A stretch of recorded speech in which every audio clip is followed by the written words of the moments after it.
Wow. I found that interesting. What I found interesting was that, well, first, God remembered Noah and every living thing. It makes it clear that God remembered Noah, comma, and every living thing.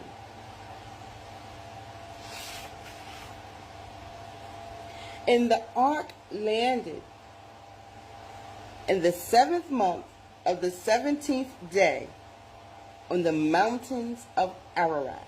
The mountains of Ararat are in Turkey.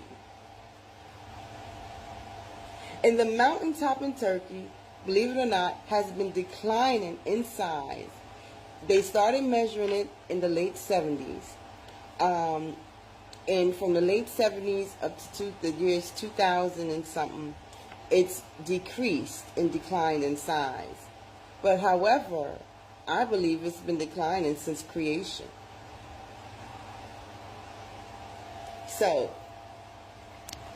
Noah, after the ark landed, he stayed in the ark for another 7 months, until the 7th to the 10th month he stayed in the ark for 40 days. Then he opened the window, and then he sent a raven. And then he also went and sent a dove. Why would he send both? Well, it says, I was wondering, well, where did the raven go? The raven did return, because it said that the raven, he sent out the raven went to and fro until he found dry land. So the raven just kept going. That's what I'm imagining. The raven kept going until he found dry land. That's why he also sent the dove. He also sent the dove, and I think that sometimes that's how God speaks to us. We'll send the raven and then send the dove. You know, did God tell him to send the raven, or did God come behind and say send the dove? So sometimes I think God speaks to us, not when we expect him to, but in the moment, you know. So I think in that moment God had spoken to Noah in regards to, maybe I should send the dove. And so,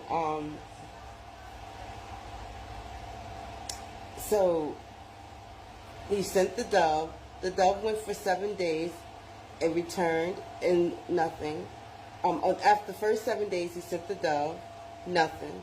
The dove returned, couldn't find no dry land. Then he sent the dove again, and it returned with the olive leaf, and this was signs that the water had abated. So now we have another 7 days, right? And then he sent the bird again, and the bird did not return.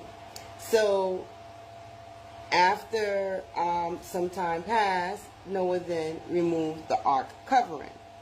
It was not until the 2nd month, the 7th and 20th day of the month, when God spake to Noah to go forth, and for all living things to go forth and to now multiply. This was when the grounds was dry. So Noah was sending out the raven, Noah was sending out the dove, so he can have an idea of when the earth was dry. But Noah waited for God to tell him when to move. Noah did not move until God told him when to move. He stayed in that ark until he heard the voice of God, and until God spoke to him for him to move. The first thing that Noah did after he had came out of the ark was, one of the first things, according to what we read, was to build an altar unto God. He built an altar unto God. And God had previously told him to take 7 clean animals, the clean beasts and the clean fowls. And it didn't say in it that God told him what to do with it. But I think that Noah, being such a good man, him being the Son of God, the only person of all creation who had remembered God, God remembered him. And Noah wanted to bless God by offering him a burnt offering, 7 of each kind. It does not say in here that God told him to do this. This was put on Noah's heart. It was in Noah's heart to do it. Noah did it out of his own love of God. You know, imagine being in the ark and all of this water taking over the world, and everything that you know is now drowned in the sea.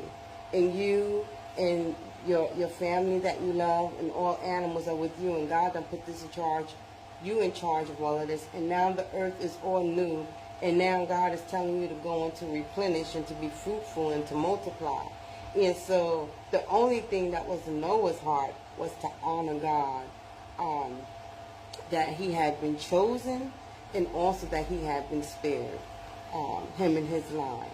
And also, this was the first burnt offering offered in the Bible, was by Noah. And Jah smelled the sweet savour, S-A-V-O-U-R, savor. I think that's how you spell it. You say it.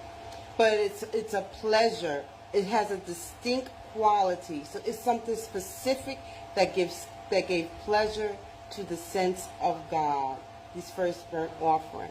And in response to Noah's burnt offering, Jah has said in his heart that I will not curse the ground or smite any more living things, and that day and night shall not cease. All because of the actions of Noah, because Noah spoke from his heart.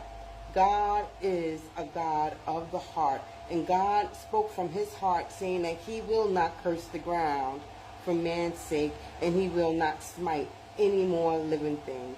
Amen. For the imagination of man's heart is evil from his youth. And that also stood out to me. The imagination of the heart from youth is evil. And so that's something else I want to study more. I feel like I'm going on and on. But yeah, so that's it for now. That's the reading of Genesis 8 and just a little talk about it. And so I hope that this helps you in some way. I don't know. But nonetheless, God bless you. And remember to learn for your own knowledge, for your own development. Because when we read something within you helps you to connect to it, or helps you to surmise or summarize what it's about. And we each have our own independent philosophy. And by us reading and talking and learning together, we can bridge and forge our own philosophy, something separate from what the Western theology and the Western way of thinking. Because I firmly believe that their way of thinking is grounded in division, that there is a dividing theology, us versus them. And I think that that's grounded in them trying to find a difference between superiority and inferiority to attribute to people based off of color, because it's easier to do that, to be able to take what they wanted. And so that doesn't make us victims. It just makes it what it was. There was wickedness that went through and ran through the world. And so I like reading this word. It's helping me to better understand who I am, and who God is, and who the people were before me that served God.